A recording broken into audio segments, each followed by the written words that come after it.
नमस्कार दोस्तों, आपका स्वागत है हमारे चैनल की एक और नई और रोमांचक वीडियो में। अगर आप पहली बार हमारे चैनल पर आए हैं तो जल्दी से लाइक करें, सब्सक्राइब करें और बेल आइकन दबाना न भूलें ताकि हमारी हर नई कहानी आप तक सबसे पहले पहुंचे। आज हम आपके लिए लेकर आए हैं किंग ऑफ डायमेंशन की दमदार कहानी। इसकी पहली कहानी आप हमारी प्लेलिस्ट में जाकर सुन सकते हैं। प्लेलिस्ट की लिंक आपको नीचे डिस्क्रिप्शन और कमेंट सेक्शन में मिल जाएगी।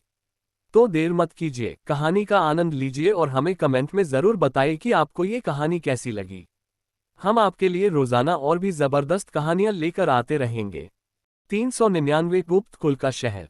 शौर्य ने आयुष कुल और उसके अंधेरे के पुजारियों को खत्म कर दिया और उस शहर में बसी दास प्रथा को जड़ से उखाड़ दिया। आयुष कुल का ये पतन लेकिन बहुत ही खतरनाक और डरावना था। शौर्य और उसके साथी आयुष कुल में शांति प्रस्थापित करके वहां से निकल गए, पर शौर्य के जाते ही हर तरफ आयुष कुल की तबाही की खबर आग की तरह फैल गई। इस खबर से प्रदेश के अलग अलग हिस्सों से अलग अलग प्रतिक्रियाएं आने लगी। कुछ छोटे छोटे राज्यों ने इससे अच्छी बात कही तो कुछ ने बुरी बात। पर सभी छोटे बड़े राज्य एक बात से सहमत थे कि सम्राट इस घटना के बाद शांत नहीं बैठेंगे। मध्य क्षेत्र में भी प्रदेशों की रचना बाकी क्षेत्रों की तरह थी। मध्य क्षेत्र का ये विशाल हिस्सा मकर साम्राज्य के अधीन था। मकर साम्राज्य के नीचे प्रशासकीय व्यवस्था को आसान करने के लिए साम्राज्य को कई राज्यों में बांटा था और इनमें से कई राज्यों का प्रशासन वहां मौजूद मुख्य कुलों को दे दिया था। पर कुछ राज्यों में सम्राट द्वारा नियुक्त राजा थे। वहीं कुछ साम्राज्य के हिस्से ऐसे थे जिनका प्रशासन आश्रम और गुरुकुलों को दिया गया था। मकर साम्राज्य का सम्राट मार्तंड परमार था। मार्तंड ने आयुष कुल को सार्वभौम राज्य घोषित किया था, बिल्कुल वायुपुत्र कुल की तरह। इसका एक खास कारण था। आयुष कुल के पास खास दवाएं थीं जो पूरे साम्राज्य और खासकर सम्राट की सेना को दी जाती थी। पर पिछले कुछ सालों में आयुष कुल की दवाइयों का दर्जा काफी गिर गया था। पर मार्तंड ने इस बात पर ज्यादा ध्यान नहीं दिया था। उसे अच्छे से मालूम था कि आयुष कुल संकट की घड़ी में उसके साम्राज्य को जरूर मदद करेगा। मकर साम्राज्य की राजधानी शैलपुरी में स्थित सम्राट के महल में आज राजदरबार लगा हुआ था। दरबार के सारे मंत्री, संतरी और सेनापति आज चेहरे पर गंभीर भाव लिए खड़े थे। वहीं उन सभी के सामने एक मगरमच्छ जैसे दिखने वाला सुनहरा सिंहासन था। इस सिंहासन के ऊपर एक मध्यम आयु का आदमी लेटा हुआ था। उसने अपना उल्टा हाथ माथे पर रखा हुआ था और अपने एक पैर को दूसरे पैर पर रखकर गंभीरता से विचार कर रहा था। अचानक वह आदमी उठकर सीधा बैठ गया। उसने बगल में रखे मेज से सोने का प्याला उठाया और जोर से उसे पटक दिया। फिर दांत भींचते हुए बोला, पहले लांछित कुल का शहर और संकल्प गुरुकुल को उस अग्नि कुल के लड़के ने मिट्टी में मिला दिया।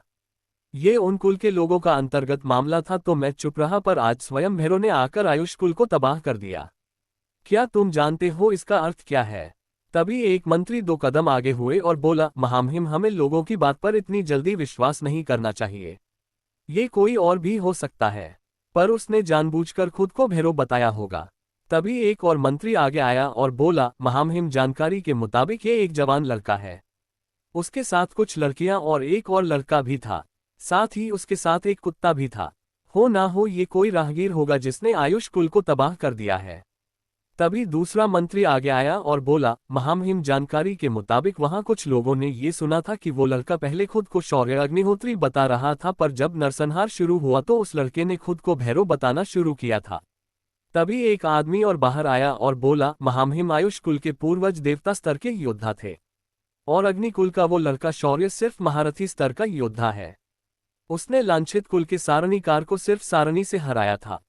ऊपर से वहां एक और देवता स्तर की योद्धा प्रकट हुई थी, पर यहां ऐसा कुछ नहीं हुआ था, तो इसका मतलब साफ है कि आयुष कुल की घटना से शौर्य का कोई संबंध नहीं है।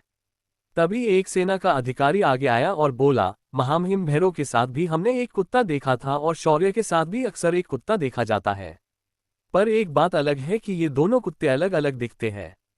ये सुनकर आखिर में सम्राट ने गुस्से से कहा, आखिर तुम कहना क्या चाहते हो? क्या शौर्य ही भैरव है या वो कोई और है?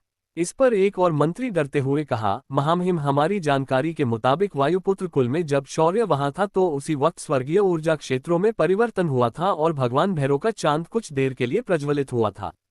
इससे मैं ये दावे के साथ कह सकता हूं कि शौर्य ही भैरव है, नहीं तो भैरव का शौर्य से कोई ना कोई नाता जरूर है। सम्राट ने एक गहरी सांस ली और आखिर में बोला, वो लड़का भैरव है या शौर्य है उससे कोई फर्क नहीं पड़ता, फर्क इससे पड़ता है कि उसने एक साम्राज्य द्वारा सार्वभौम घोषित कुल को नष्ट कर दिया है। उसने ये ऐसे किया जैसे हमारे साम्राज्य के कुल उसके अधीन हो। ये हमारे साम्राज्य के सार्वभौमत्व को आवाहन है। इसीलिए इस लड़के पर साम्राज्य के नियमों के अंतर्गत कार्यवाही होगी। तभी एक सेनाधिकारी बोला, महामहिम, अगर वो लड़का भैरव निकला तो हम उसके विरुद्ध कोई कार्यवाही नहीं कर सकते, वरना सारे स्वर्गीय देवता नाराज हो जाएंगे। इसका परिणाम बहुत ही घातक हो सकता है। इस पर सम्राट के माथे पर बल पड़ गए और मार्तंड ने कहा, वो भैरव है तो क्या हुआ, उसे किसी भी साम्राज्य के अंदर दखल देने का अधिकार नहीं है। इसीलिए तुम इस बात की चिंता मत करो, तुम बस कार्यवाही की तैयारी करो। ये सुनकर उस सेनाध्यक्ष का मुंह उतर गया और वो 2 कदम पीछे होते हुए बोला, जैसी आपकी आज्ञा महामहिम, आपके आदेश का पालन होगा। तभी सम्राट ने एक कोने में देखा जहां कोई नहीं दिख रहा था, पर फिर भी मार्तंड ने कहा, मुझे आशा है कि तुम्हारे लोग आज के बाद साम्राज्य में इस लड़के पर विशेष ध्यान दोगे। तभी वहां हवा में एक साया प्रकट हुआ और भारी आवाज में बोला, महामहिम, आप निश्चिंत रहिए, आज के बाद हम उस लड़के और उसके लोगों पर विशेष ध्यान देंगे। ऐसा कहकर वो साया वापस गायब हो गया। वहीं बाकी दरबारी इस साये को देखकर डर के मारे कांपने लगे थे। ये साया इस साम्राज्य के जासूसी गिरोह के प्रमुख का था। आज तक इसका चेहरा किसी ने नहीं देखा था और कहा जाता है कि इसने देवता स्तर की साधना प्राप्त की है। सम्राट के इशारे पर उसने आज तक कई दरबारियों को निपटा दिया है। दरबार में मौजूद लोगों में से कोई भी इस आदमी के हत्थे चढ़ने की सोच भी नहीं सकता था। अगर ऐसा हुआ तो उसके परिवार के साथ उसे गायब कर दिया जाता था। वहीं मध्य क्षेत्र के दूर दराज के कोने में कई सारे लोग एकत्रित हुए थे। इन सभी ने काले वस्त्र पहने थे। उन सभी के चेहरे पर खुशी के भाव थे। वो सभी एक बड़ी सी मूर्ति के सामने खड़े थे। ये मूर्ति लगभग शौर्य जैसी दिखाई दे रही थी। इस मूर्ति के 4 हाथ थे और 4 हाथों में 4 अलग अलग शस्त्र थे। एक हाथ में राजदंड था, एक हाथ में तलवार थी तो एक हाथ में त्रिशूल था और एक हाथ में डमरू था। इस मूर्ति के सामने एक पुजारी हाथ में थाल लिए खड़ा था। उसने सभी के सामने उस मूर्ति का अभिषेक किया और उसे भस्म चढ़ाया। उसके बाद डमरू के नाद पर मंत्रों का उच्चारण किया। फिर उन्होंने पूजा संपन्न करने के बाद लोगों को देखकर कहा, हमारे आराध्य आ चुके हैं। उत्सव की तैयारियां करो और मध्य क्षेत्र के हर कोने में हमारे अनुयायियों को भेजकर आम लोगों तक ये बात पहुंचा दो कि भैरव आ चुके हैं। आज के बाद इस समरलोक पर कोई और कभी अपनी आंख उठाकर नहीं देखेगा। उसके बाद वहां मौजूद लोगों एक साथ मिलकर घोषणा दी, ओम नमः पार्वती पते, हर हर महादेव। वहीं जहां शौर्य के ये भक्त खुश थे तो एक बड़ी बर्फीली पहाड़ के अंदर एक साया तपस्या में लीन था। इस साये को बर्फ ने ढक रखा था। बर्फ के अंदर बैठे इस साये से एक ध्वनि निकल रही थी जिसे सुनकर कोई भी उस नाम स्मरण में खो जाएगा। ये नाम का जाप सभी को भक्ति में लीन कर सकता था। तभी उस साये की आंखें धीरे से खुली और उसने कहा, वह तो हमारा नया जोड़ीदार आ गया है। चलो इस बार मैं इसे पुनः अपने से दूर नहीं जाने दूंगा। उसके बाद उस साये ने हल्के से फूंक मारी और उसके शरीर पर जमी सारी बर्फ किसी धूल के कणों की तरह उड़कर निकल गई। जैसे ही बर्फ हटी वह साया खड़ा हुआ और बोला, जय श्री राम। अगले ही पल वह साया हवा में गायब हो गया। वो साया कहाँ गया और किसका था किसी को नहीं पता था। मध्य क्षेत्र के एकदम मध्य में एक और जगह थी जहां भैरव के आने पर खुशी की लहर दौड़ गई थी। ये सिर्फ एक छोटा सा परिवार था। इस परिवार के सभी लोग एकत्रित होकर उस घर के मुख्य कक्ष में खड़े थे। उनके सामने एक बुजुर्ग आदमी और औरत खड़े थे। उस आदमी ने सभी को देखकर कहा, हमारे कुल स्वामी आ गए हैं। आज के बाद हमारा कुल एक बार फिर श्रेष्ठत्व प्राप्त करेगा। हम आज से इस कैद से मुक्त हो जाएंगे। अब बहुत हुआ छुपकर रहना, आज के बाद हमारा ये कुल भैरव के साथ फिर एक बार खड़ा होगा। शौर्य ने वायुदेव से बात करते वक्त सिर्फ कुछ देर अपनी भैरव आभा को मुक्त किया था और उसके बाद उस केवट के साथ सामना करते वक्त शौर्य ने भैरव शक्ति का उपयोग किया था, पर पूरे समरलोक में उसके आने की खबर पहुंच गई थी, क्योंकि आसमान में 8वां चांद एक बार फिर चमक उठा था। इन सभी बातों से अनजान शौर्य आज अपने साथियों के साथ गुप्त कुल के शहर की ओर जा रहा था। शौर्य यहाँ गुप्त कुल के वार्षिक मुकाबले के लिए जा रहा था, साथ ही उसे उसके बाद गुप्त कुल के कुल प्रमुख दानाराम शौर्य को उस लाल चांद पर जाने का मार्ग बताने वाले थे। गुप्त कुल के शहर का नाम मुरा नगर था। इसका ऐसा नाम क्यों रखा गया था ये तो यहाँ रहने वाले लोग भी नहीं जानते। इस शहर की खासियत ये थी कि ये शहर 7 नदियों के संगम पर बसा हुआ था। शहर के बीचों बीच ये संगम मौजूद था और उसके बाद एक बड़ी नदी आगे बढ़कर निकल रही थी। शहर 7 नदियों की वजह से अलग अलग हिस्सों में बटा था। हर एक हिस्से को संख्या से निश्चित कर रखा था। पहला भाग व्यापारियों के बंदरगाह के लिए जाना जाता था। दूसरा हिस्सा गोदाम और संग्रहण के लिए जाना जाता था। तीसरा हिस्सा कामगार हमाल इनके लिए बना था। चौथा हिस्सा बाजार का था। पांचवा हिस्सा खेती करने वाले लोगों का था। छठा हिस्सा मध्यम वर्ग के लोगों के रहने का रिहायशी परिसर था। सातवां हिस्सा शहर के प्रशासकों का था और आठवां और मुख्य हिस्सा गुप्त कुल के लोगों के रहने का हिस्सा था। आठों हिस्से बीच की मुख्य नदी से जुड़े हुए थे। मुख्य नदी से हर तरफ जाने के लिए एक रास्ता था। जब शौर्य और उसके साथियों ने आसमान से इस शहर की प्रशस्त रचना को देखा तो वो लोग हक्का बक्का रह गए। शौर्य ने ऐसी शहर की रचना पृथ्वी पर भी नहीं देखी थी। शेरा जो आज काफी खुश नजर आ रहा था, आज वो अपने हमेशा के जर्मन शेपर्ड रूप में दिख रहा था, बोला, ओह तेरी, ये गुप्त कुल के लोग तो जल कुल के लोगों से भी ज्यादा पानी में है। अब इनका दूध का दूध और पानी का पानी कैसे करेंगे? मतलब हमें कैसे पता चलेगा कि वो कहाँ रहते हैं? इस पर शौर्य बोला, उसकी चिंता ना करो, दानाराम ने मुझे सही पता दिया था। वो लोग 8वें हिस्से में रहते हैं। हमें बस 8वें हिस्से में जाना है और जो घर हमारे सामने दिखेगा वही गुप्त कुल का मुख्य घर होगा। उसके बाद शौर्य और उसके साथी मुख्य नदी की सतह पर उतरे और वहां पानी में बने प्रवेश द्वार पर आकर रुक गए। यहां आते ही शौर्य ने कोई द्वारपाल नहीं देखे बल्कि फूलों की थाल लिए खड़ी सुंदरिया देखी। यहां आते ही उन लड़कियों ने फूलों को शौर्य और उसके साथियों पर फेंका और बोली, अतिथियों का गुप्त कुल के इस शहर मुरा नगर में स्वागत है। शौर्य ने भी हाथ जोड़कर प्रणाम किया और फिर बोला, प्रणाम देवियों, कृपया आप दानाराम गुप्त को सूचित कीजिए कि अग्निकुल से शौर्य, अग्निहोत्री और उनके साथी यहां आ चुके हैं। ये सुनकर उन लड़कियों ने शौर्य और उसके साथियों को ऊपर से नीचे देखा और कुछ सोचने लगी। तभी शेरा तुरंत बोला, ऐसे मत देख पगली, प्यार हो जाएगा। ऐसा कहकर शेरा ने उन्हें आंख मारी। उन लड़कियों की आंखें बड़ी बड़ी हो गई, क्योंकि बोलने वाला कुत्ता उन्होंने पहली बार देखा था। शौर्य ने फिर गला साफ करते हुए कहा, देवियों, हम अग्निकुल से आए हैं और हमें कुलप्रमुख दानाराम ने व्यक्तिगत रूप से यहाँ आमंत्रित किया है। आप हमारा मार्गदर्शन कीजिए। ये सुनकर जैसे वो लड़कियां होश में आए और उन्होंने एकदम से तुच्छ नजरों से शौर्य और उसके साथियों को देखा और बोली, क्या आपके पास निमंत्रण पत्र है या कुल का कोई पहचान पत्र जिससे हमें पता चले कि आपको यहाँ खुद कुल प्रमुख ने आमंत्रित किया है? इस पर शौर्य का चेहरा काला पड़ गया और उसने कहा, नहीं, उन्होंने हमें ऐसी कोई चीज नहीं दी, लेकिन आप उनके पास हमारे आने का संदेश पहुंचा सकते हैं। अगर वो हमें पहचानने से मना करते हैं तो हम वापस चले जाएंगे। इस पर एक लड़की ने तंज कसते हुए कहा, तुम हो कौन जो तुम्हारे लिए हमारे कुल प्रमुख तुम्हारी पहचान जांचने के लिए खुद यहाँ आ जाएंगे? तुम्हें ये समझना चाहिए कि तुम हमारे कुल प्रमुख का नाम लेकर हमें बेवकूफ नहीं बना सकते। शौर्य को ये सुनकर अब गुस्सा आने लगा था, फिर भी उसने खुद के गुस्से को दबाया और बोला, देवियों, आप कृपा करके एक बार अपने कुल प्रमुख से इस बात की पुष्टि करें, क्योंकि हमें भी इस तरह उनके नाम का उपयोग करने की कोई जरूरत नहीं है।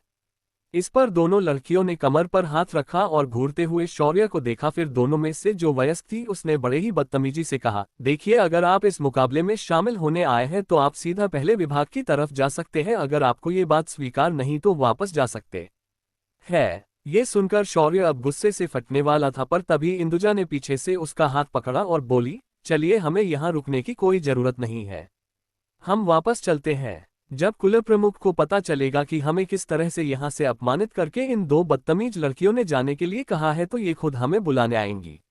ये सुनकर शौर्य ने हाँ में सिर हिलाया और शहर के अंदर जाने की बजाय वो सभी लोग उड़कर वापस जाने लगे। उन्हें वापस जाता देख दोनों लड़कियों के भाव बदल गए। उन्हें अच्छे से पता था कि अगर ये सच में कुल के खास अतिथि है और उनकी वजह से वो लोग वापस चले गए हैं तो कुल प्रमुख उनकी खाल उधेड़ कर रख देंगे। दोनों लड़कियों ने तुरंत आगे बढ़कर कहा, रुक जाए, आप ऐसे वापस नहीं जा सकते।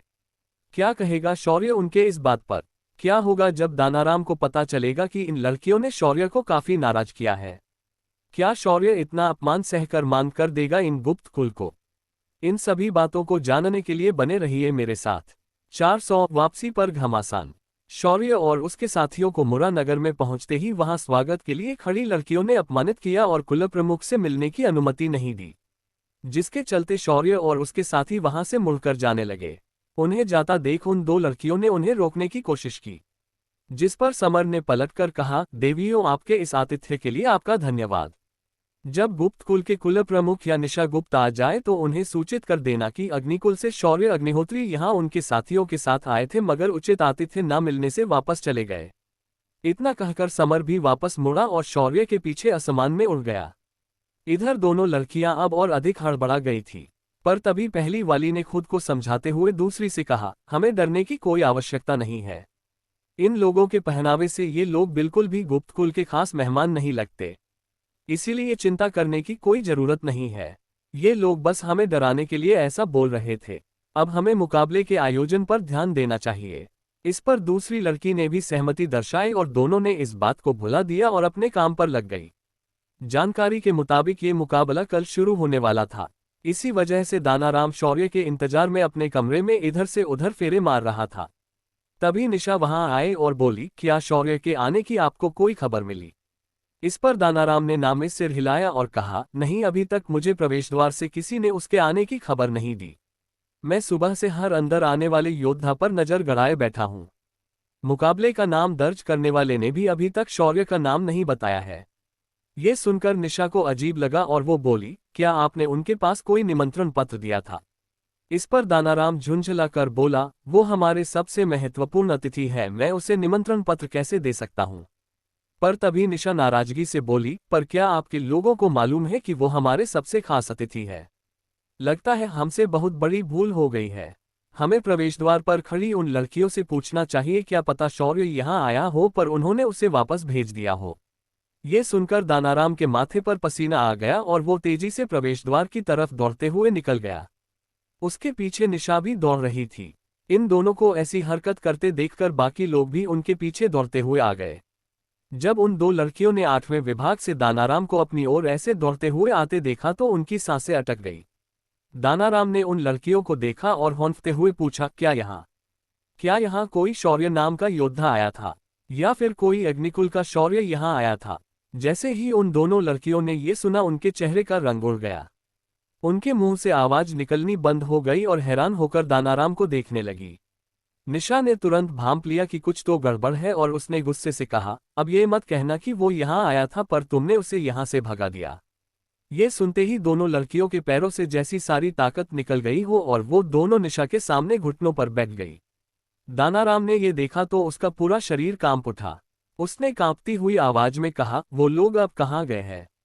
इस पर दोनों लड़कियों ने वापसी के रास्ते की ओर इशारा किया, जिसे देखकर दानाराम धम से जमीन पर बैठ गया। तभी एक लड़की ने रोना शुरू किया और बोली, कुल प्रमुख, उन्होंने हमें बताया था कि हमें आपको सूचित करना चाहिए था, पर हमें लगा कि आप अपने काम व्यस्त होंगे और ऐसे छोटे मोटे लोगों से आप भला क्यों बात करेंगे, तो हमने उन्हें यहाँ से पहले विभाग में जाने की सलाह दी, पर वो नाराज हो गए और वापस चले गए। ये सुनते ही दानाराम ने गुस्से से अपने दांतों को भींच लिया और उसके दांतों के खटखटाने की आवाज सभी को सुनाई दी। दानाराम ने फिर अपने खास अंगरक्षक को देखा और बोला, जाओ, जाकर ढूंढकर उनसे माफी मांगकर उन्हें यहाँ आने के लिए विनती करो। अगर वो नहीं आया तो समझ लेना कि अगली बार इस कुल का अस्तित्व ही खत्म हो जाएगा। ये सुनकर उस अंगरक्षक ने उसी दिशा में उड़ान भरी जिस दिशा में शौर्य और उसके साथी उस गए थे। इधर शौर्य अभी भी गुस्से से तमतमा रहा था। उसे ऐसा देखकर किसी ने भी उसे कुछ कहने की हिम्मत नहीं की। तभी शेरा बोला, अपन को विश्वास नहीं हो रहा कि गुप्तकुल जैसे चिंदी चोर लोग भी अपन लोगों का रास्ता रोक देंगे। सही प्लान करके तेरी बेइज्जती की है दानाराम ने। अपन को तो लगता है ये सब उस लड़की ने तेरे से बदला लेने के लिए किया होगा। देखा नहीं, उसने तेरी पत्नी बनने की इच्छा जताई थी पर तुमने उसे भाव ही नहीं दिया। शेरा की बातों ने शौर्य को और अधिक गुस्सा दिलाया था। शौर्य ने फिर गुस्से भरी लाल आंखों से शेरा को देखा और बोला, मेरा अपमान करने के बाद मैं किसी को जीवित नहीं छोड़ता, पर पहली बार मैंने उन दो लड़कियों को जाने दिया है क्योंकि वो सिर्फ एक आम इंसान थी।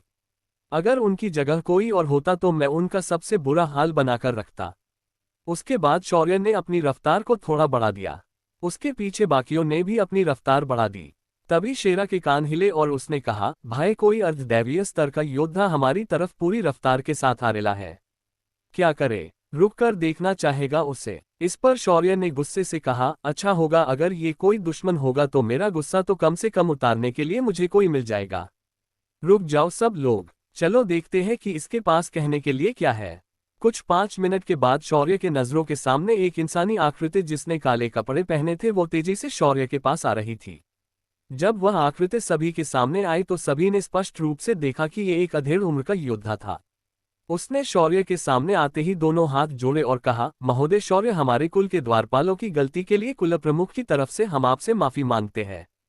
हमें आशा है कि आप उनकी इस भूल चूक को माफ कर देंगे। वो दोनों लड़कियां आपको नहीं जानती थी। हम उनके खिलाफ उचित कार्यवाही करेंगे, पर बस आप हमारे साथ वापस गुप्तकुल चलिए। इस पर शौर्य ने नामे गर्दन हिलाए और थोड़ा नाराज स्वर में कहा, उन लड़कियों की इसमें कोई गलती नहीं है। मैं उन्हें इस बात का दोष नहीं देना चाहता। गलती दानाराम की है। अगर उसने पूर्व सूचना देकर रखी होती या मेरे हाथ में एक निमंत्रण पत्र भी दिया होता तो आज वो लड़कियां मुझे इतना भला बुरा ना कहती। इसीलिए अब मेरी वहां वापस आने की कोई इच्छा नहीं है। दानाराम से कह देना कि मैं अब उनके इस वार्षिक मुकाबले में शामिल नहीं हो सकता।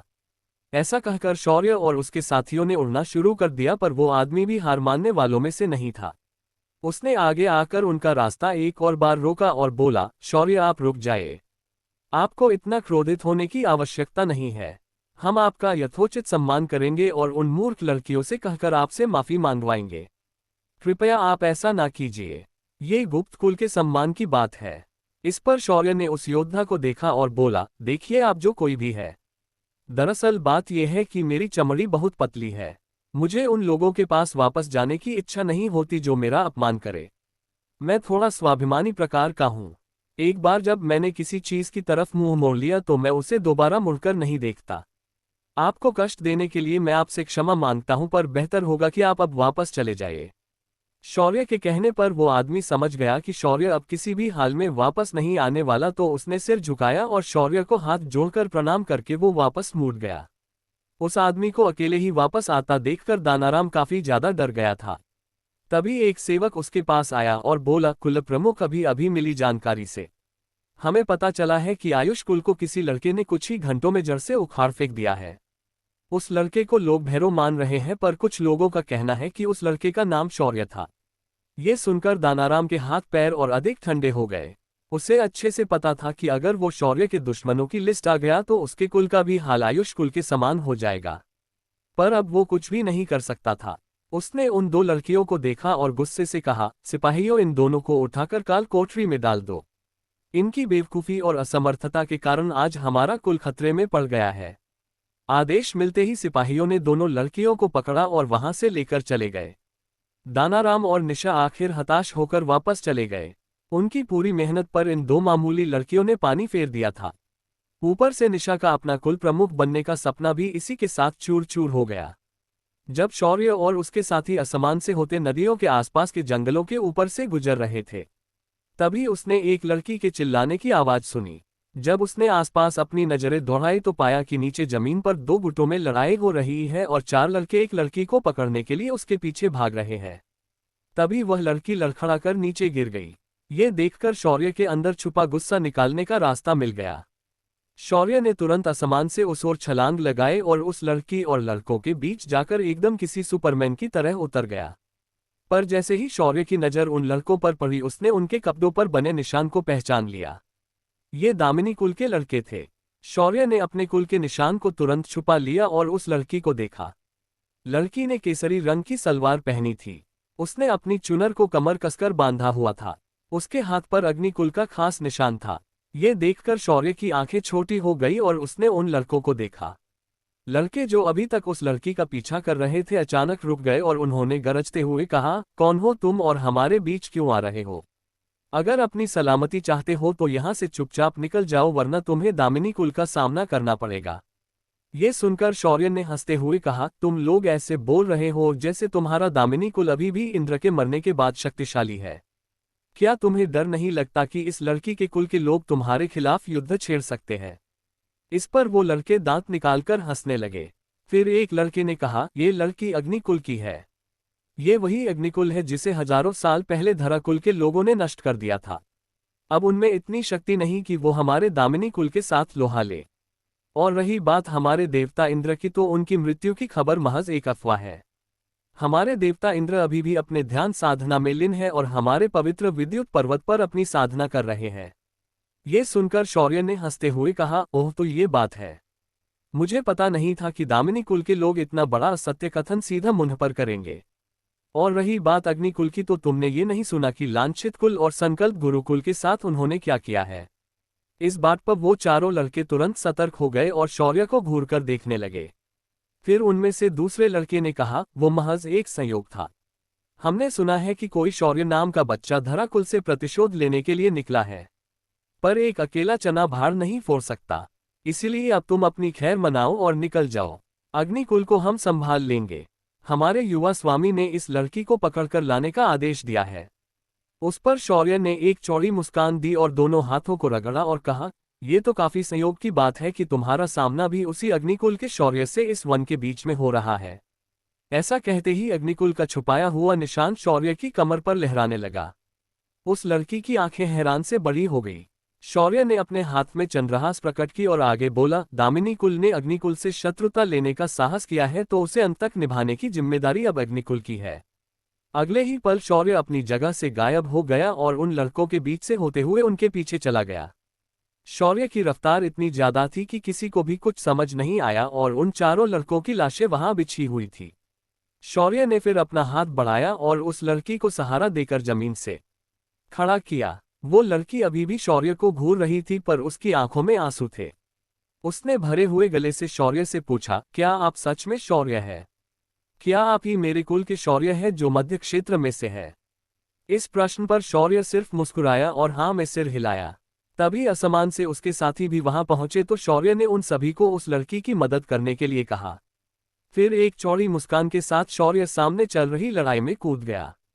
शौर्य ने अपने गुस्से को सीधा दामिनी कुल के सिपाहियों पर उतारना शुरू कर दिया।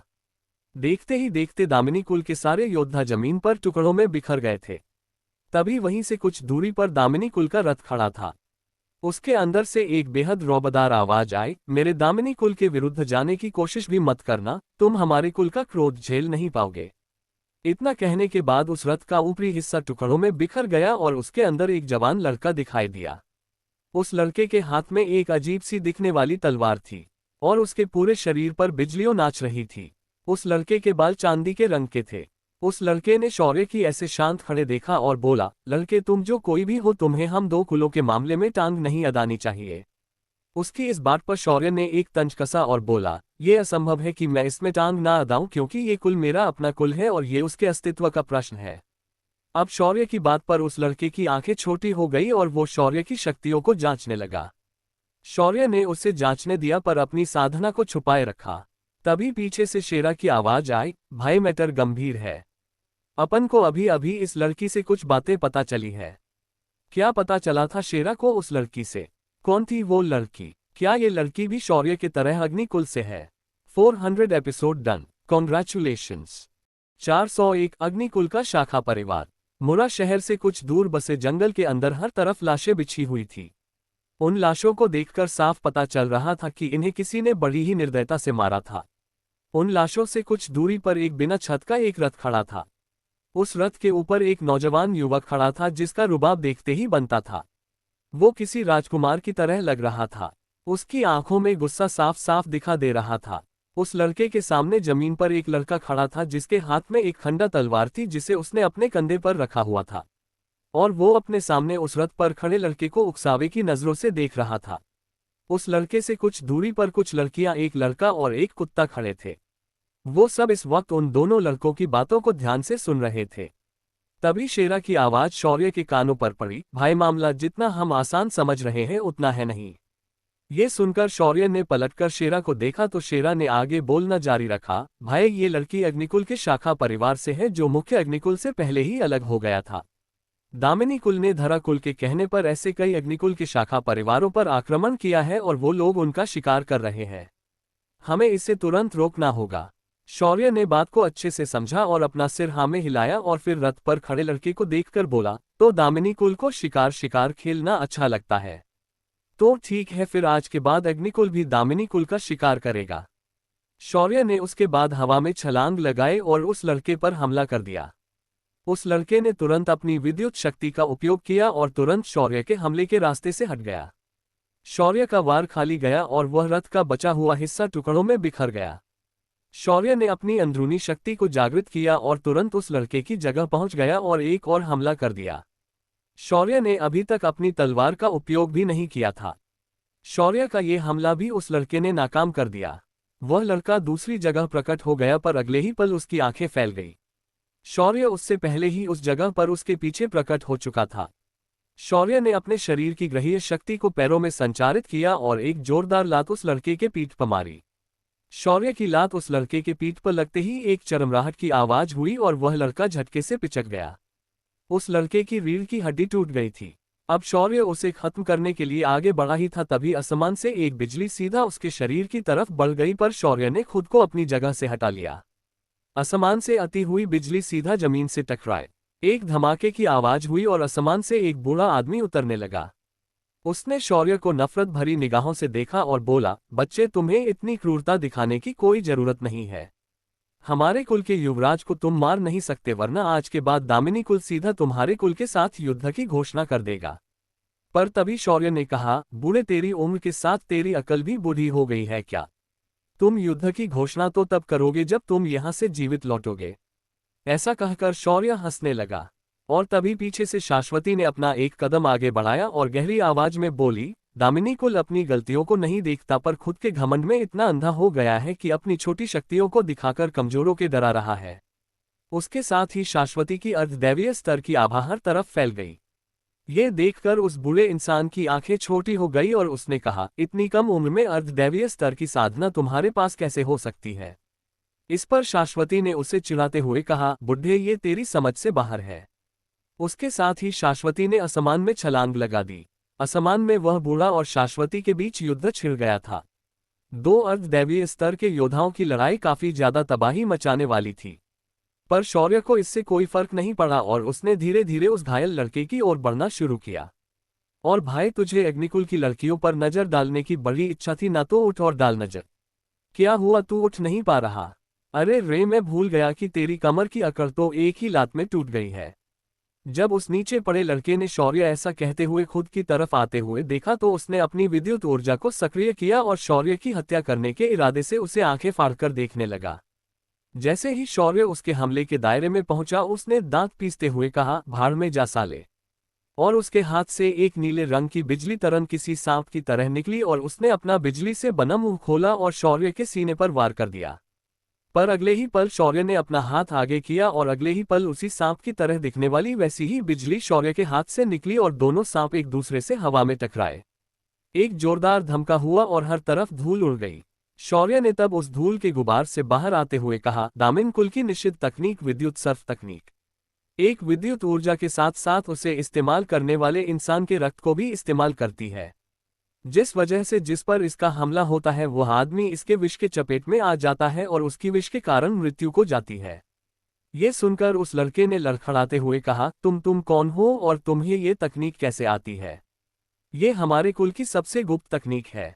इस पर शौर्य जोर जोर से हंसने लगा और बोला, शर्म करो, थोड़ी तो शर्म करो दामिनी कुल वालों, तुम जैसे एहसान फरामोश और कृतघ्न लोगों को मैंने अपने जीवन में नहीं देखा। तुमने एक तो उस विद्युत सम्राट की बलि चढ़ा दी और फिर उसकी ही इस तकनीक को इस्तेमाल करके अपना रौब झाड़ रहे हो।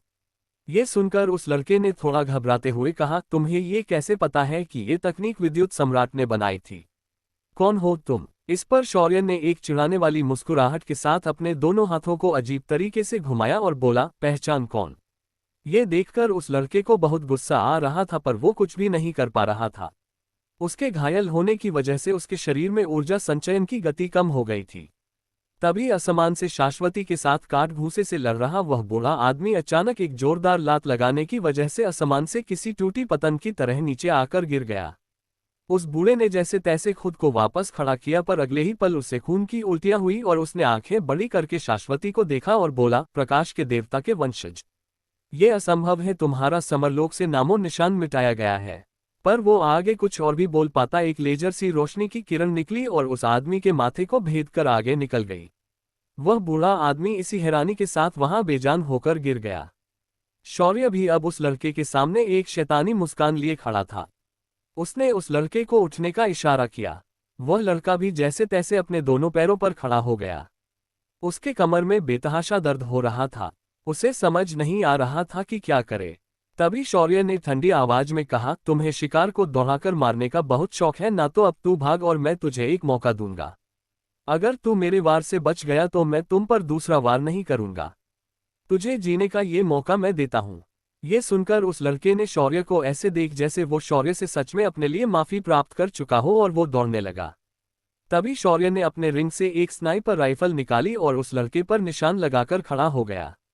वो लड़का भी अपनी पूरी जान लगाकर तेजी से उस घने जंगल से भाग रहा था। तभी उस लड़के के कानों पर एक धमाके की आवाज सुनाई दी और उसके पैर ठिठक गई और उसने देखा कि आवाज होने के बावजूद उसके शरीर पर कोई घाव नहीं हुआ। वो खुश हो गया और उसके चेहरे पर बचकर निकलने के बाद की खुशी साफ दिखाई देने लगी।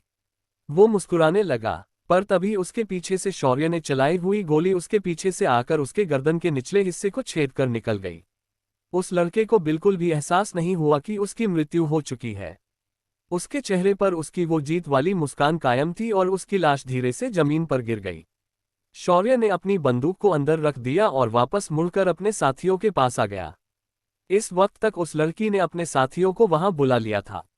शौर्य को देखते ही वह लड़की और उसके साथियों ने तुरंत एक घुटने पर बैठकर शौर्य को प्रणाम किया और कहा, अग्निकुल के युवराज शौर्य की जय हो। मैं अग्निकुल के तीसरे शाखा की राजकुमारी लीना आपका धन्यवाद देती हूँ। शौर्य ने ये सुना तो उसने थोड़ी सवालिया नजरों से उस लड़की को देखा और पूछा, हमारे अग्निकुल की शाखाएं भी है? उस पर उस लड़की ने अपने कंधे के निशान पर हाथ फेरा और उसके अंदर से अग्निकुल की खास ज्वाला प्रज्वलित हुई और फिर उस लड़की ने शौर्य को समझाना शुरू किया, युवराज, हमारा अग्निकुल उन 5 प्राचीन तत्व कुलों में से एक है, जिसका इतिहास लाखों हजारों साल पुराना है। हमारा कुल कई बार कई कारणों से शाखाओं में विघटित हुआ था, और जब जब हमारा विघटन हुआ था तो हमने अपने उपनाम बदल दिए थे। हमारा अग्निकुल उत्तरी क्षेत्र से आता है। मुख्य अग्निकुल के विघटन के बाद हम लोग भी कमजोर हो चुके थे, पर युवराज ने जब धराकुल के राजकुमार की हत्या करने के बाद जब ये घोषणा कर दी थी कि वो प्रतिशोध के लिए आ रहे हैं, तो स्वाभाविक था कि हमें भी हमारे भी अज्ञातवास से बाहर आना ही था। पर ये बाकी कुल आज तक इसी का मानो इंतजार कर रहे थे, और इन्होंने अग्निकुल के शाखा परिवारों पर हमले करना शुरू कर दिया था।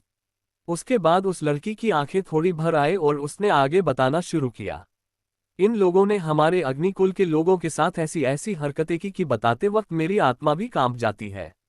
पर जब हमें पता चला कि गुप्त कुल अपने वार्षिक मुकाबले का योजना कर रहा है तो इसी संधि का उपयोग करके हमने इसमें हिस्सा लेकर हमारे वापसी का परचम लहराने की सोची और अग्निकुल के पुराने मित्र कुलों से मदद मांगने के बारे में सोचा। पर हमें पता नहीं था कि दामिनी कुल के लोग धराकुल की तरफ हो चुके हैं और उन्होंने हम पर हमला कर दिया। जब शौर्य ने ये सुना तो उसने गुस्से से पूछा, और कौन कौन से कुल इसमें शामिल है जो अग्निकुल के शाखा परिवारों को मारना चाहते हैं? इस पर उस लड़की ने अपनी आंसू पोंछे और गंभीर भाव के साथ बोली, इसमें कुछ गुरुकुल भी शामिल है जो उत्तरी क्षेत्र से है। इसमें हुंकार गुरुकुल, आत्मनिद्रा गुरुकुल और दक्ष गुरुकुल शामिल है। इसके अलावा छाया कुल, ध्रुव कुल, रंगीत कुल भी शामिल है। इन्होंने उत्तरी क्षेत्र में हर तरफ तबाही अग्निकुल के लोगों को ढूंढ ढूंढ कर मारना शुरू कर दिया है। इसी के चलते मेरे पिता अंगद अग्निहोत्री के नेतृत्व में पूरे उत्तरी क्षेत्र में बसे अग्निकुल के लोगों को एकत्रित किया और हमने हमारी एक छोटी सेना का निर्माण कर लिया था, और इसके बल पर हमने उनका मुंह तोड़ जवाब दिया। पर मध्य क्षेत्र में दामिनी कुल ऐसी हरकत करेगा इसका हमें बिल्कुल भी अंदाजा नहीं था। इस पर शौर्य ने कुछ सोचा और अपने कमर का लाल शेला निकाला और उसे ध्वज की तरह आकार दिया और उसके ऊपर उकेरे अग्निकुल के निशान को बीच में लगाया और उसका आकार बड़ा कर दिया। गिर शौर्य ने उसे अग्निकुल के रथ के ऊपर लगाया और बड़े ही दबंग तरीके से बोला, चलो फिर आज हम पूरे शोर शराबे के साथ इस मुकाबले में हिस्सा लेने जाएंगे। आज मुझे भी देखना है कि किस कुल और गुरुकुल में इतनी क्षमता है कि वो मेरे अग्निकुल के विरुद्ध जाने का दुस्साहस करेगा। उसके बाद मैं खुद अपने हाथों से धराकुल और दामिनी कुल का सर्वनाश करूंगा। सभी ने एक साथ हमें अपना सीना चौड़ा करके जवाब दिया और सभी लोग वहां से गुप्त कुल के उप प्रवेश द्वार की तरफ वापस निकल गए जहां से शौर्य और उसके साथी नारा होकर अभी अभी वापस आए थे। कुछ देर के सफर के बाद शौर्य और उसके अग्निकुल के लोग गुप्त कुल के प्रवेश द्वार पर पहुंच गए थे। शौर्य ने इस बार आते ही बिल्कुल भी विनम्रता नहीं दिखाई और बोला, अग्निकुल अपने लोगों के साथ कल होने वाले मुकाबले में हिस्सा लेने आया है। प्रबंधकों से कह देना कि अग्निकुल से युवराज शौर्य अग्निहोत्री आए हैं। द्वार पर खड़ी लड़कियां इस बार शौर्य को देख सहम सी गई। जाहिर था कि ये वो पुरानी लड़कियां नहीं थी, और जब उन्होंने शौर्य का नाम सुना वो तुरंत अंदर की तरफ दौड़कर चली गई। कुछ देर बाद अंदर एक हड़कंप सा मच गया। कुछ ही पलों में दानाराम गुप्त और निशा गुप्त खुद प्रवेश द्वार पर आ गए। उन्होंने शौर्य को हाथ जोड़कर प्रणाम किया और कहा, क्षमा करें योद्धा शौर्य, हमारे द्वारपालों के व्यवहार के लिए हम आपसे माफी मांगते हैं। ऐसी गलती पुनः नहीं होगी। तभी शौर्य ने अपना हाथ उठाकर उन्हें रोक दिया और शांत आवाज में कहा, इसकी कोई आवश्यकता नहीं है दानाराम गुप्त। जो हमारा अपमान आपके लोगों ने किया, इससे ये स्पष्ट हो गया था कि आपको मेरी मदद की कोई आवश्यकता नहीं है। इसीलिए मैंने निर्णय लिया है कि मैं अपने कुल का प्रतिनिधि होने के नाते इस मुकाबले में हिस्सा लूं। आप अब हमारे साथ वैसा ही व्यवहार करें जैसा अपने बाकी किलों के साथ किया था। इससे ज्यादा की अपेक्षा मुझे आपसे बिल्कुल नहीं है। ऐसा कहकर शौर्य ने अपने हाथ जोड़े और मुड़कर अंदर की तरफ चला गया। वहां बाकी कुलों के लिए जो प्रबंधक थे वो अभी भी आगे नहीं आ रहे थे, तो शौर्य ने पीछे मुड़कर एक नजर दानाराम को देखा, जो हताश भाव से शौर्य को ही देख रहा था। शौर्य की नजर उस पर पड़ते ही दानाराम तुरंत समझ गया कि शौर्य क्या कह रहा है, और उसने तुरंत अपनी आंखों से प्रबंधक को इशारा किया। इशारा मिलते ही प्रबंधक आगे आया और शौर्य को उस ओर लेकर गया जय सभी सहभागी लोगों के रहने की व्यवस्था की गई थी। क्या होगा जब बाकी कुल और गुरुकुलों को पता चलेगा कि अग्निकुल आज इस मुकाबले में अपना शक्ति प्रदर्शन करने के लिए आया है? क्या अग्निकुल के शत्रु कुल आज सामने आकर शौर्य और उसके कुल का विरोध करेंगे? क्या शौर्य इस मुकाबले में भी तबाही मचा देगा? 402 हर कदम पर शत्रु। गुप्त कुल के मुरा शहर में कल से वार्षिक मुकाबला शुरू होने वाला था। इस मुकाबले में पूरे मध्य क्षेत्र और आसपास के बाकी क्षेत्रों से बड़े बड़े ताकतवर कुल, राजपरिवार और गुरुकुलों के शिष्य सम्मिलित होने आते हैं। इस मुकाबले को बहुत ज्यादा महत्व दिया जाता है। इसका कारण गुप्त कुल का सभी क्षेत्रों में व्यापारी संबंध और समरलोक के सबसे बड़े गुरुकुल में हर तीसरे वार्षिक मुकाबले के दौरान चयनित होने का मौका। ये गुरुकुल था दिव्य गुरुकुल, जिनके साथ पहले ही शौर्य ने दो दो हाथ कर लिए थे। अब ऐसे गुरुकुल में हिस्सा मिलना बाकी लोगों के लिए बहुत ही खास था, पर शौर्य ऐसे गुरुकुलों को अपनी जूती के नोक पर रखता था। जब गुप्त कुल के प्रबंधक शौर्य और उसके कुल के बाकी लोगों को अंदर लेकर चला गया तो दानाराम ने निराशा से आह भरी और निशा से बोला, हमारी छोटी सी गलती के कारण हमने एक मजबूत योद्धा खो दिया है। अब पता नहीं हमारे दिव्य हथियार का क्या होगा। इस पर निशा ने गुस्से से दांत भींचे और बोली, कोई बात नहीं पिताश्री, हर कुत्ते का दिन आता है। उसने आपके सामने अपना घमंड दिखाने की कोशिश की है। आज मैं उसे दिखाऊंगी कि गुप्त कुल का न्योता ठुकराकर उसने कितनी बड़ी गलती की है। ऐसा कहकर निशा वहां बिना रुके तुरंत पीछे पलटी और वहां से उस ओर चली गई जहां बड़े बड़े कुल और उनके राजकुमार इस मुकाबले में शामिल होने आए थे। जब शौर्य और उसके लोग अपने लिए निर्धारित जगह पर पहुंचे तो प्रबंधक ने रथ के घोड़ों के लिए अस्तबल की जगह दिखाई। उसके बाद बाकी लोगों को लेकर वहां चमड़े से बनाए हुए तंबू के अंदर लेकर आ गया। जब शौर्य और उसके साथ अंदर आए तो उनकी आंखें बड़ी बड़ी हो गई। बाहर से जो तंबू साधारण सा दिखाई दे रहा था, अंदर से वो तंबू किसी महल से कम नहीं था। यहाँ वो हर एक सुविधा उपलब्ध थी जो एक महल के अंदर होनी चाहिए। साथ ही यहाँ हर एक व्यक्ति के लिए एक अलग कक्ष था। अंदर आते ही शौर्य ने सभी को अपने लिए एक एक कमरा चुनने के लिए कहा और खुद बाहर ही बैठ गया। उसके साथ वह लड़की भी थी जो अग्निकुल के राजकुमारी थी। शौर्य ने उसे देखा तो वो बोला, तो लीना, तुमने आगे की क्या योजना बनाई है? कितने योद्धा हैं तुम्हारे पास जो इस मुकाबले में हिस्सा लेने वाले हैं? इस पर लीना ने कुछ सोचकर कहा, हमने सोचा था कि इस मुकाबले में मैं अकेली हिस्सा लूंगी और अपने कुल की सिर्फ उपस्थिति दर्ज कराकर यहां से चली जाऊंगी। पर अब मैंने तय किया है कि मैं इस मुकाबले में भाग नहीं लूंगी और अब ये निर्णय आप पर छोड़ना चाहूंगी कि आप किसे इस मुकाबले के लिए चुनते हैं। इस पर शौर्य भी थोड़ा सोच में पड़ गया और उसके दिमाग की बत्ती जली और फिर उसने लीना को देखकर कहा, लीना तुम ऐसा करो, यहाँ तुम प्रबंधक से कहकर और थोड़े नए कमरे भया जा नहीं बनवा लो। मैं हमारे साथ इस मुकाबले में हिस्सा लेने के लिए मुख्य अग्निकुल से कुछ योद्धाओं को लेकर आता हूँ। इतना कहकर शौर्य ने लीना को वहां से भेज दिया। लीना भले ही उसके कुल की ही एक सदस्य थी, पर शौर्य अभी भी उस पर पूरी तरह से विश्वास नहीं कर सकता था। ऊपर से शौर्य किसी पर भी भरोसा नहीं करता था, यहाँ तक कि वो अपनी पत्नियों पर भी शंका करता था। यानी हम ये कह सकते हैं कि शौर्य को सिर्फ अपने आप पर भरोसा था, बाकी लोगों पर वो आंख बंद करके विश्वास बिल्कुल भी नहीं करता था। जैसे ही लीना वहां से चली गई, शौर्य ने स्पेस में हाथ से चिर मारी और एक दरार बनाकर उसके अंदर घुस गया। मुर्गनाशिका नगरी में ज्वाला और सुगंधा सम्राट के साथ बैठकर बातें कर रही थी। वहीं कुल के सारे बाकी के योद्धा आज कुल के मैदान में एकत्रित होकर युद्धाभ्यास कर रहे थे। उनसे थोड़ी दूरी पर कई सारे कुलों के प्रमुख घुटनों पर बैठे थे। चित्रकूट साम्राज्य के सम्राट आज खुद वहां आए थे। ये सभी लोग यहाँ दरवाजा खुलने का इंतजार कर रहे थे। तभी ज्वाला की तीखी आवाज आए, अंदर आ जाए सम्राट। ज्वाला की आवाज सुनते ही सम्राट तुरंत अंदर आया और उसने हाथ जोड़कर ज्वाला, सुगंधा और सम्राट को प्रणाम किया और हिचकिचाते हुए बोला, कुलस्वामिनी सुगंधा जी, मैं आज आपके पास माफी मांगने के लिए आया हूँ। मेरे साम्राज्य के कुछ राज्यों और कुल प्रमुखों ने आपके साथ जो सामूहिक तरीके से युद्ध छेड़ की कोशिश की इसलिए। इस पर ज्वाला ने कठोर आवाज में कहा, सम्राट आप भी अच्छे से जानते हैं कि हमारा अग्निकुल खुद आगे बढ़कर इन परिवारों को उकसाने नहीं गया था, पर उन्होंने मध्य क्षेत्र के एक कुल को खुश करने के लिए हमारे कुल के विरुद्ध साजिश रचने की कोशिश की।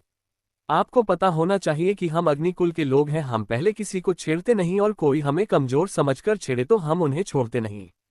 आज आप जिनकी वकालत करने के लिए यहाँ आए हैं उन्होंने हमारे कुल के निर्दोष लोगों के साथ जो किया उसे देखकर तो मेरी बिल्कुल भी इच्छा नहीं है इन्हें जाने देने की। तभी सुगंधा ने अपना गला साफ किया और सम्राट की आंखों में देखकर कहा, सम्राट आप तो काफी समझदार हो, पर फिर भी आपके यहाँ होते हुए इन लोगों ने हमारे कुल पर एक नियोजी आक्रमण करने की कोशिश की है। आप ही जरा सोचिए कि अगर शौर्य को ये बात पता चलती है तो इसके परिणाम क्या होते। ये सुनकर चित्रकूट सम्राट के रीढ़ की हड्डी में सिहरन दौड़ गई। तभी एक गुस्से भरी ठंडी आवाज आई, क्या हुआ है यहाँ? किसने मेरे कुल पर आक्रमण करने का दुस्साहस किया है? जब सभी ने मुड़कर उस ओर देखा तो उन्हें शव वहां खड़ा मिला। शौर्य को देखकर सुगंधा, सम्राट और ज्वाला थोड़ा चौंक गए, पर चित्रकूट सम्राट अब पसीने से भीग चुका था। उसे अच्छे से पता था कि अगर ये बात शौर्य के कानों पर पड़ी तो इसका सिर्फ एक ही परिणाम होगा और वो था सभी सम्मिलित लोगों की मृत्यु।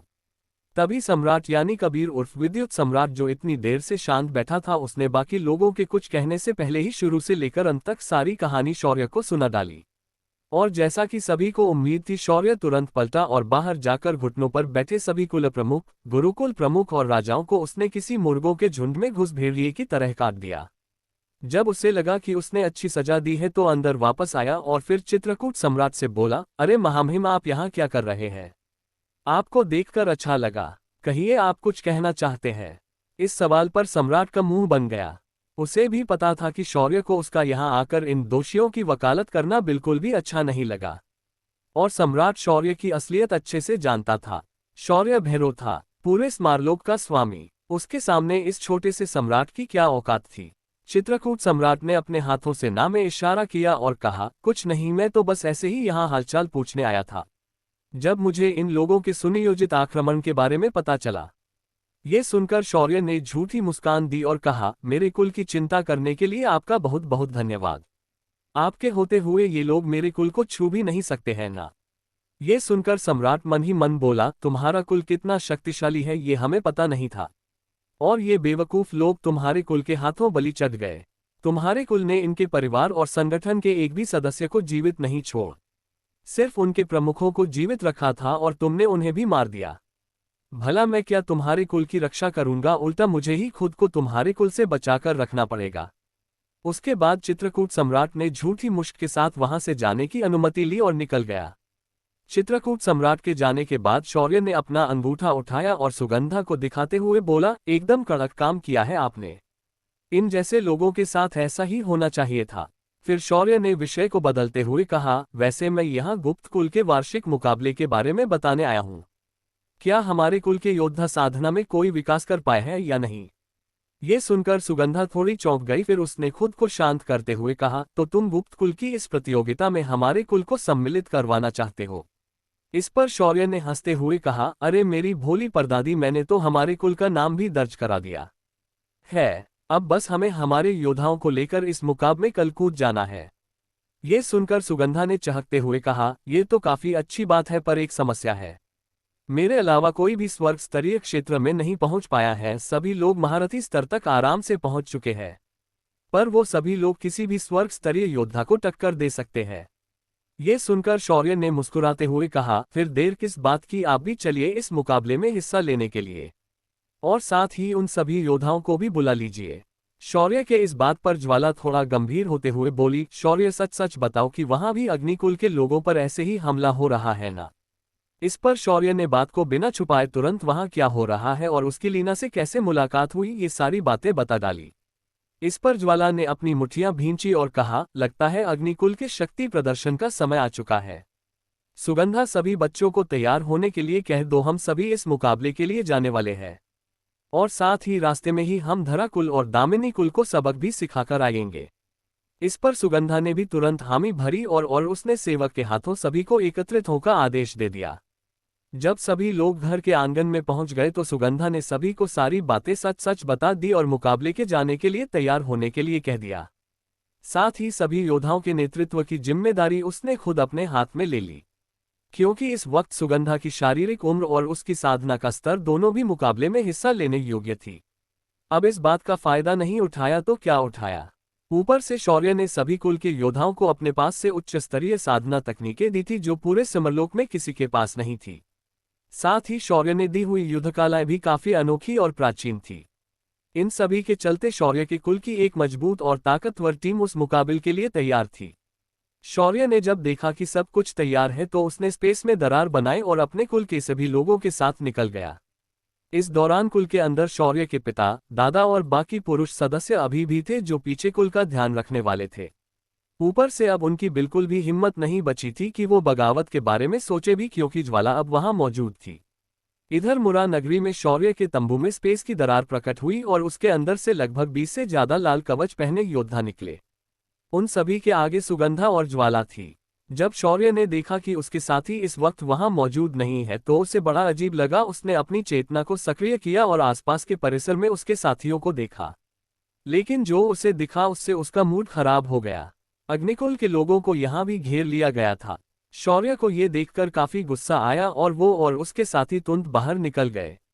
जब वो लोग बाहर पहुंचे तो उनके कानों पर आवाज पड़ी, तुम अग्निकुल वाले खुद को क्या समझते हो?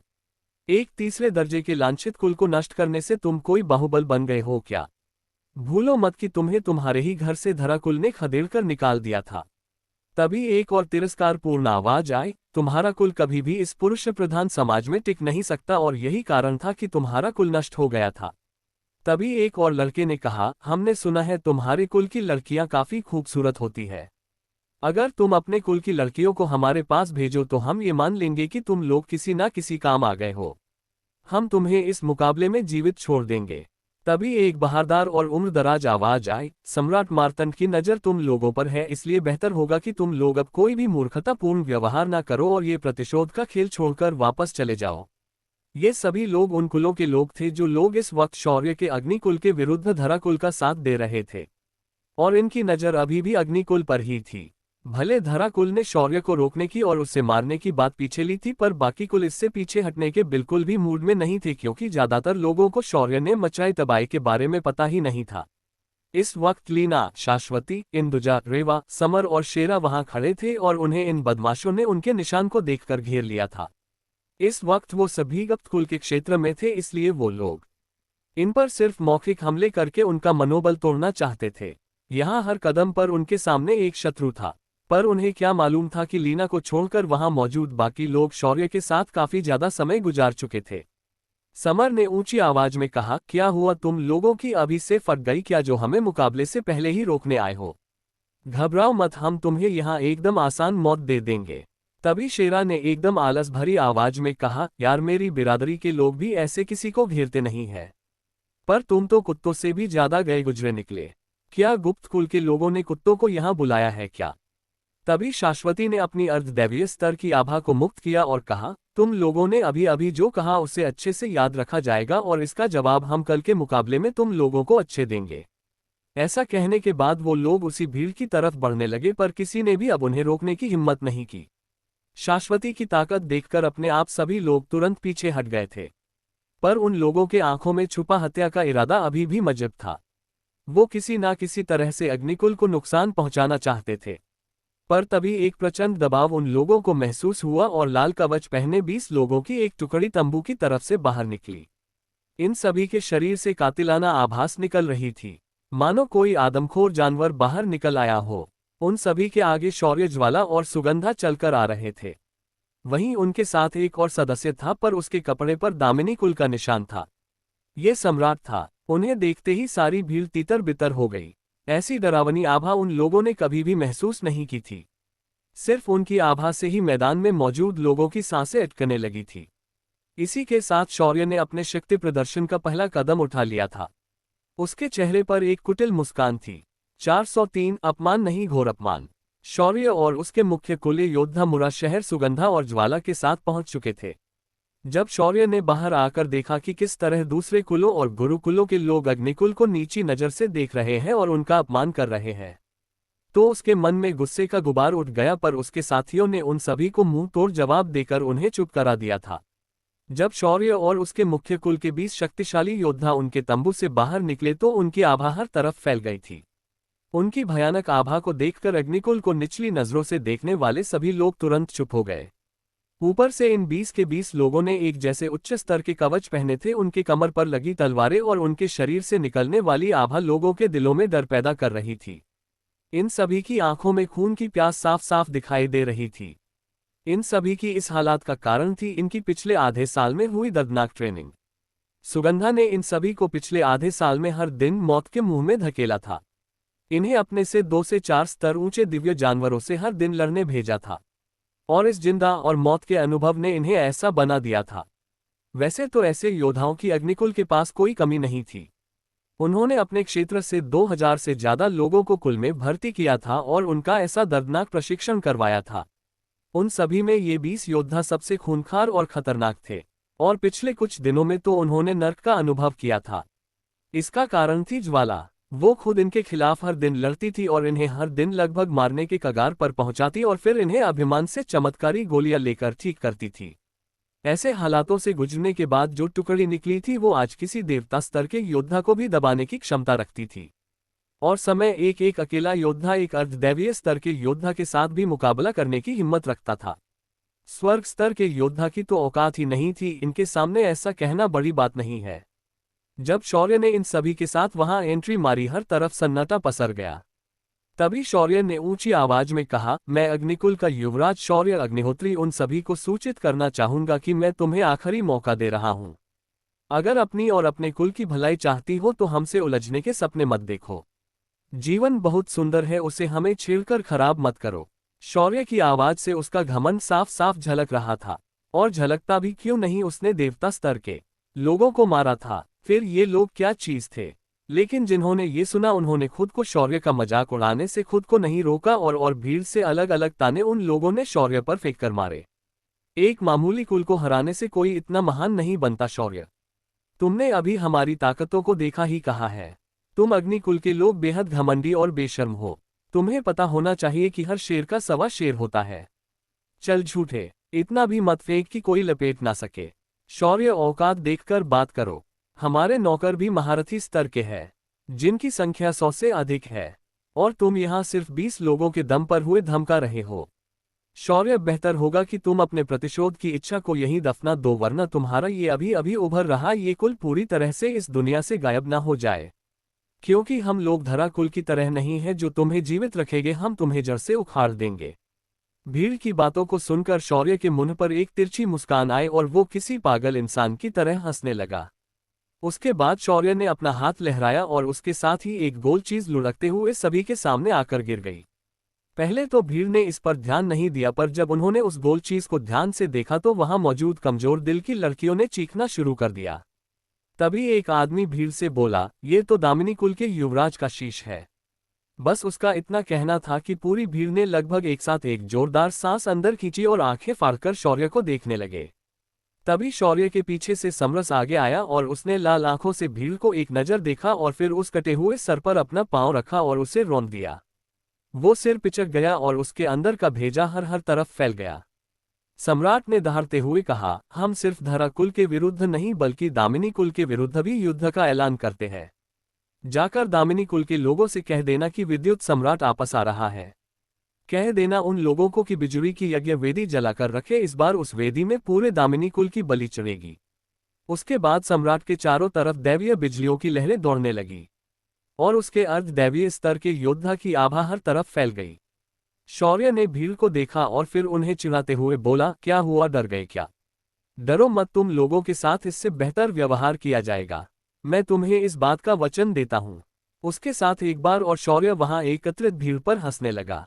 पर शौर्य का ये शक्ति प्रदर्शन कुछ ज्यादा हो गया था, तो पीछे से सुगंधा ने उसके सिर पर एक चपत लगाई और बोली, बस उन्हें ज्यादा मत डराओ, चलो थोड़ा घूमकर आते हैं।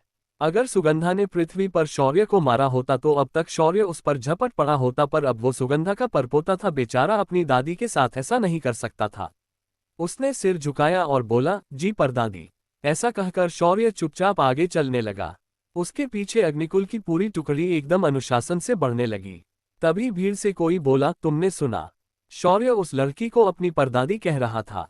ये कैसा रिश्ता है? तभी भीड़ में एक ढेर सारे गहने पहना व्यापारी वहां आया और बोला, अरे तुम्हें नहीं पता, ये अग्निकुल की नई कुलस्वामिनी है। इनका नाम सुगंधा है। इस पर एक जन तुरंत बोला, अरे ऐसे कैसे हो सकता है? सुगंधा तो पहले ही मारी गई है ना। हमने सुना था कि धराकुल के वर्तमान कुल प्रमुख की पत्नी का नाम भी तो सुगंधा ही था। इस पर सभी लोग एकदम हैरान होकर आगे जा रही सुगंधा को मुड़ मुड़कर देखने लगे। उस दिन उसके बाद किसी भी कुल ने शौर्य और उसके कुल के लोगों को बाद में कुछ नहीं कहा और पूरा दिन शांति से बीता। सुगंधा सभी लड़कियों के साथ उस दिन बाजार चली गई और ढेर सारी खरीदारी करके वापस आ गई। जब वो वापस आए तो पीछे लगभग आधा बाजार खाली हो चुका था। ये शॉपिंग की आदत सुगंधा को पृथ्वी पर लगी थी। दूसरे दिन मुकाबले की शुरुआत होनी थी तो सभी कुल और उनके योद्धा, सभी गुरुकुल और अन्य संगठन भी उनके योद्धाओं के साथ गुप्त कुल के युद्धकला मैदान में उपस्थित हो गए थे। मैदान पूरी तरह से दर्शकों से खचाखच भरा हुआ था। हर एक कुल और संगठन अपने योद्धाओं और ध्वज के साथ मैदान में एंट्री कर रहा था। दामिनी कुल और धरा कुल को छोड़कर बाकी सभी कुल अपने योद्धाओं के साथ यहां आए हुए थे। वहीं दिव्य गुरुकुल भी अपने योद्धाओं के साथ यहां आया था, पर वो लोग इस मुकाबले में हिस्सा लेने नहीं बल्कि अपने गुरुकुल के योग्य शिष्य को ढूंढने आए थे। साथ ही गुरुकुल के वरिष्ठ शिष्य इस मुकाबले में पंच की भूमिका निभाने वाले थे। पर जब सभी कुल के योद्धा वहां आए तो उन्होंने अपने सामने मंच पर एक बड़ी गोलाकार रिंग देखी। जब शौर्य ने उसे देखा तो सिस्टम की मदद से उसने इसकी जानकारी जानने की कोशिश की। वस्तु, पॉकेट डायमेंशन प्रवेश द्वार। ये रिंग एक विशेष आयाम से जुड़ी हुई है। ये आयाम समरलोक में स्थित है, पर इसे आयाम की घड़ियों मोड़कर छुपाया गया है, बिल्कुल शंभाला की तरह। इस रिंग को सक्रिय करके कोई भी योद्धा उस आयाम में प्रवेश कर पाएगा। ये सुनकर शौर्य उसे बड़ी की उत्सुकता से निहारने लगा। तभी उसकी नज़र वहीं पर लगे कई सारे पर्दों पर गई। उसने उन्हें देखा और कुछ पूछने ही वाला था, तभी सिस्टम बोली, होस्ट ये प्रोजेक्टर है।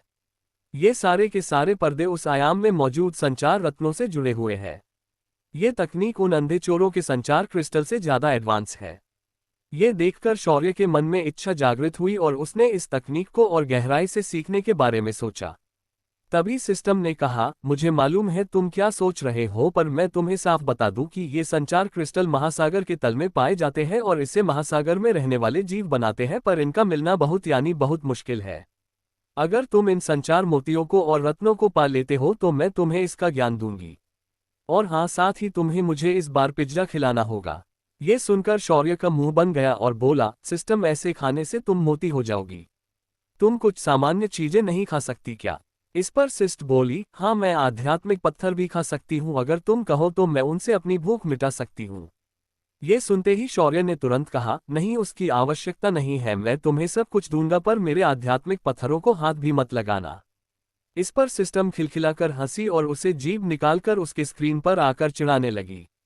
तभी स्टेज पर एक मध्यम आयु का आदमी आया और उसने हाथ में एक अजीब सी चीज पकड़ी हुई थी। ये एक तरह से माइक लग रहा था। उसके अंदर से उस आदमी की आवाज सभी को साफ सुनाई देने लगी।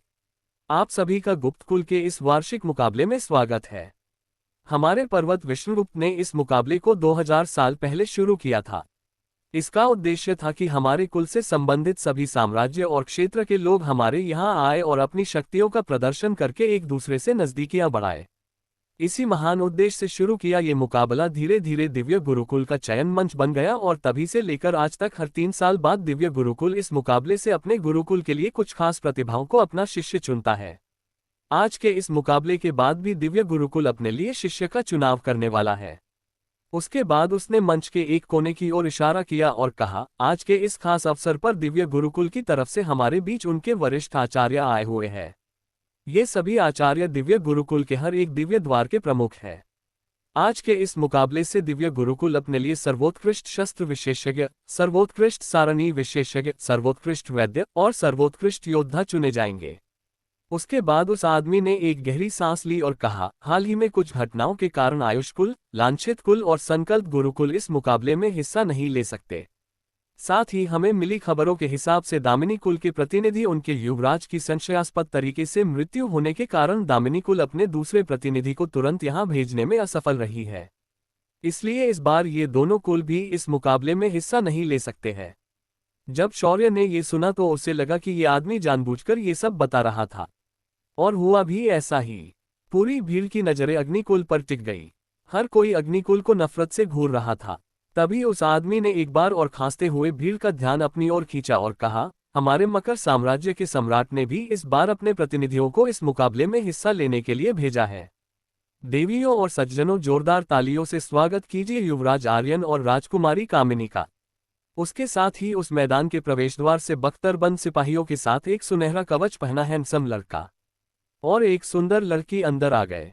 वो सभी लोग चलते हुए बराबर शौर्य के अग्निकुल के विरुद्ध आकर खड़े हो गए।